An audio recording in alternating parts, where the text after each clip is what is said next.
Good evening. This is Akashvani Kohima. I'm Kuku with the evening news. The headlines. Advisor Dr. Kekhrielhoulie Yhome stresses need to preserve tribal languages. State Cabinet discuss call for reservation policy review on August 6. Five Tribes Committee on review of reservation defers stir, awaiting Cabinet decision. And state government urged to take urgent concrete action to mitigate human-elephant conflict. Now the news in detail. Advisor for School Education and SCERT, Dr. Kekhrielhoulie Yhome, has highlighted the urgent need to preserve indigenous languages in Nagaland. Speaking at the inaugural session of a 7-day refresher course for language educators at Nagaland University Kohima campus, he emphasized that identity and language are crucial for communities without written scripts. Dr. Yhome highlighted complexities of language preservation in a multilingual state like Nagaland. He noted that the department's efforts to develop tribal language textbooks remain in the early stage due to challenges including translation hurdles.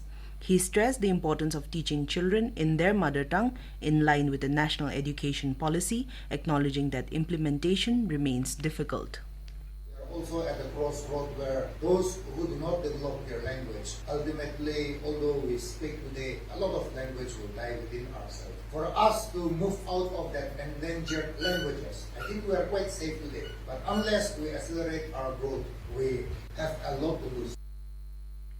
Describing language work as not only academic but social and cultural responsibility, Dr. Yhome commended efforts of tribal literature boards and suggested the use of AI to support vocabulary building and research, besides investments in labs and formal collaborations.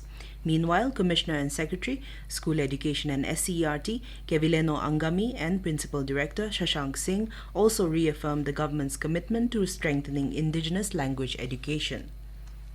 Nagaland State Government met with representatives of the Five Tribes Committee on review of reservation policy today at Civil Secretariat in Kohima.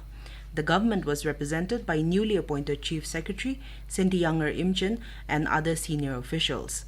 Speaking to media after the meeting, committee convener Tesinlo Semi said the meeting was held at the invitation of the Chief Secretary, wherein it was informed that the State Cabinet would meet on August 6 to discuss the issue. Government informed us that Cabinet is going to take a sitting on 6th August. So they will inform us the outcome of the Cabinet decisions. And the government also expressed that due to change of guard, the matter was delayed a bit. So we also accepted that. We're planning to start our third phase of agitation by tomorrow. But at the request of the government and in anticipation of the Cabinet meeting on 6th, we have deferred. Mr. Semi reiterated that the committee remains steadfast in its core demand and will decide the next course of action after the cabinet meeting.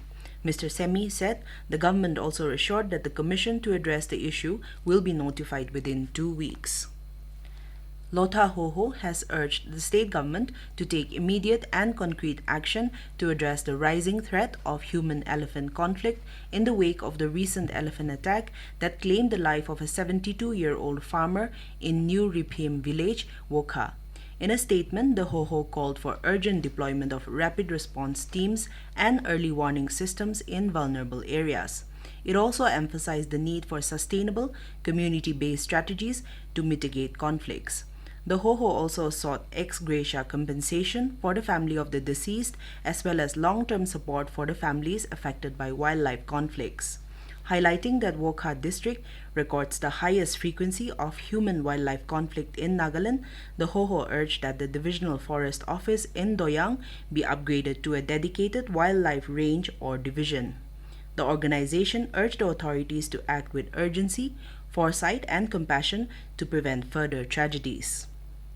MLAs Kevipodi Sofie and Dr. Silhutio Rutso, along with Deputy Commissioner of Kohima B. Henok Buchem, Additional SP Kohima Soriso Quinker, and other officials, conducted an on-site inspection of the damaged road stretch near BSF camp in Kohima. The visit was prompted by worsening condition of the road, which has become nearly unmotorable due to continuous movement of heavy vehicles. The team assessed the damage and discussed urgent measures to restore the road.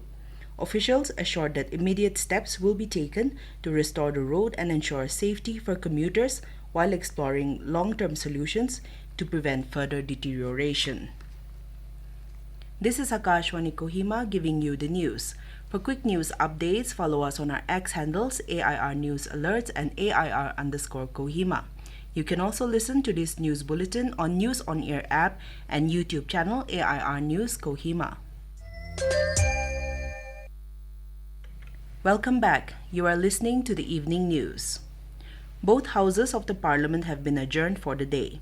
The Rajya Sabha was adjourned as mark of respect to senior Jharkhand Mukti Morcha leader and sitting MP Shibu Soren, who passed away in New Delhi this morning, while proceedings of the Lok Sabha were marred following opposition protests.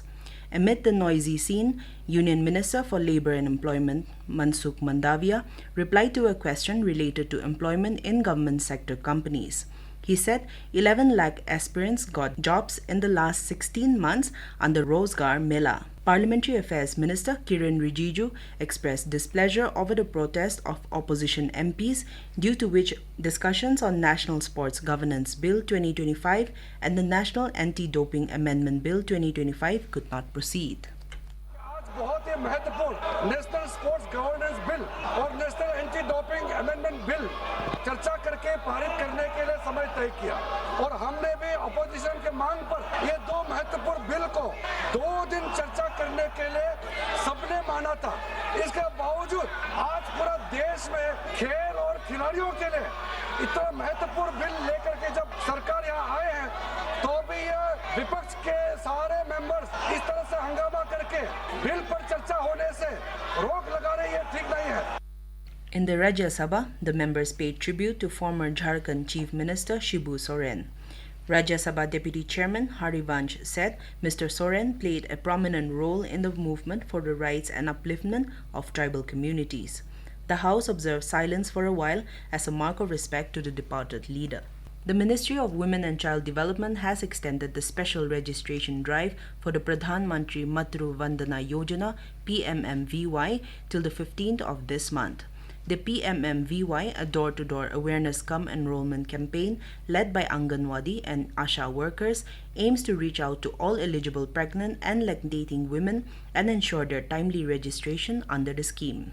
Jawahar Navodaya Vidyalaya JNV Kohima is set to host 24 JNVs from across Northeast as part of cluster-level competition Art in Education and Kala Utsav on 6th and 7th August.